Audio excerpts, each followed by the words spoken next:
उन्होंने आरोप लगाया है पत्थरबाजी का कि बीजेपी के कार्यकर्ताओं ने मेरे काफिले पे हमला किया है। आप मानते हैं? देखिए, मैं ये नहीं जानता किसने हमला किया किसने नहीं हमला किया, बट जो भी है बहुत गलत है। हिंसा नहीं होनी चाहिए। मैं किसी भी तरीके से हिंसा के खिलाफ हूं।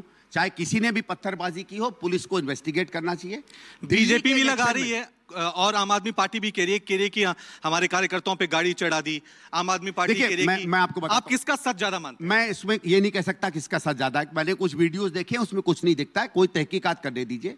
लेकिन ये जो बातचीत होती है ना, ये जिस तरीके के ये वायलेंस है, वायलेंस बिल्कुल गलत है। वायलेंस नहीं होना चाहिए। और मैं पुलिस से कहूंगा प्लीज इसको इन्वेस्टिगेट करें। अगर कोई एक इंसिडेंट हो गया है, ठीक है, हो गया। आगे पब्लिसिटी स्टंट नहीं लगता जैसे बीजेपी ने आरोप लगाया? हो सकता है भाई, मैं कैसे कहूं जब तक मुझे पता नहीं है। पब्लिसिटी स्टंट भी हो सकता है, नहीं भी हो सकता है। एक बार पुलिस बता देना कौन है। भाई आम आदमी पार्टी वाले या कोई लोग क्लेम कर रहे हैं कि जो 2 जने थे जिन्होंने पत्थरबाजी की है नहीं की, वो बीजेपी के हैं नहीं, मुझे नहीं मालूम है। How can I comment about a serious situation? देखिए, पत्थरबाजी सीरियस इशू है। उसके बाद 2 लोगों को गाड़ी से चोट लगी है, सीरियस इशू है। क्या एक्चुअली में कोई क्रिमिनलिटी हुई है? नहीं, आप भी तो जा रहे हैं ना, घर घर लोगों से मिल रहे हैं। क्या इतने आक्रामक हैं वहां के लोग? किस तरह की चीजें हो सकती हैं? नाराज है। देखो, आक्रामक अलग होता है, शब्दों का आक्रामक अलग होता है, नाराजगी अलग होता है। बट क्या कोई पत्थर उठा लेगा? मुझे नहीं लगता है। मुझे लगता है दिल्ली के लोग मैच्योर हैं, पढ़े लिखे। कोई व्यक्तिगत किसी को किसी से नाराजगी हो तो अलग बात है। बट पर इसमें मैं बार बार, मुझे कुछ आम आदमी पार्टी के लोग भी मिले थे, मैंने उनसे एक बात तो कही थी।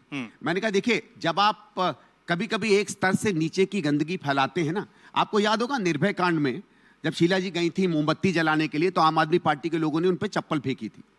तो खुद कभी कभी आप अगर गड्ढा खोदते हैं ना, तो उसमें खुद भी गिरते हैं।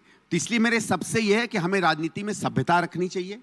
आपको सामने वाला पसंद हो ना हो, हदों में रहना चाहिए, नहीं तो वो हदें कभी कभी अपने लिए भी टूट जाती है। एक और इशू जो मुझे लग रहा है, जो दिल्ली में बहुत बड़ा इशू बना है, दिल्ली को पूर्ण राज्य का दर्जा। क्योंकि अभी हमने देखा एलजी और सरकार के बीच किस तरह का मतभेद, कई ऐसी पॉलिसी थी, कई ऐसी नीतियां थी तो जो लोगों तक पहुंचती थी, लेकिन जो मतभेद थे एलजी और सरकार के बीच, वो नहीं हो पाए।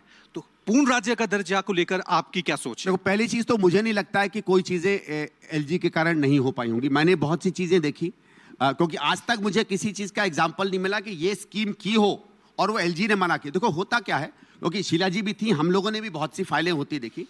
अगर आप, मैं एग्जांपल देता हूं बार बार, सपोज आप यूपी के सीएम हैं, आप अगर किसी फाइल पे दस्तखत करेंगे तो दस्तखत होते ही वो पॉलिसी बन जाती है या लॉ बन जाता है। दिल्ली में सीएम की फाइल एलजी के पास जाती है और एलजी उसको डिले करता है। मैडम के समय भी कभी 3 महीने लगते थे, कभी 6 महीने लगते थे, चाहे कांग्रेस की सरकार हो चाहे बीजेपी की सरकार हो।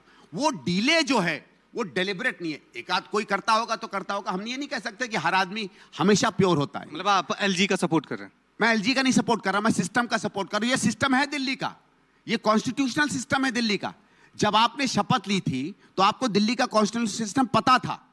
आपको उस कॉन्स्टिट्यूशनल सिस्टम में रह के काम करना है।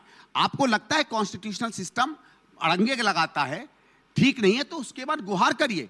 झगड़े करने से गुहार नहीं होता है। सुप्रीम कोर्ट गई आम आदमी पार्टी, सुप्रीम कोर्ट में दिल्ली के, आपने कहा ना दिल्ली के दर्जे की, मैं अभी भी मानता हूं कि दिल्ली को पूर्ण राज्य का दर्जा नहीं होना चाहिए। क्यों?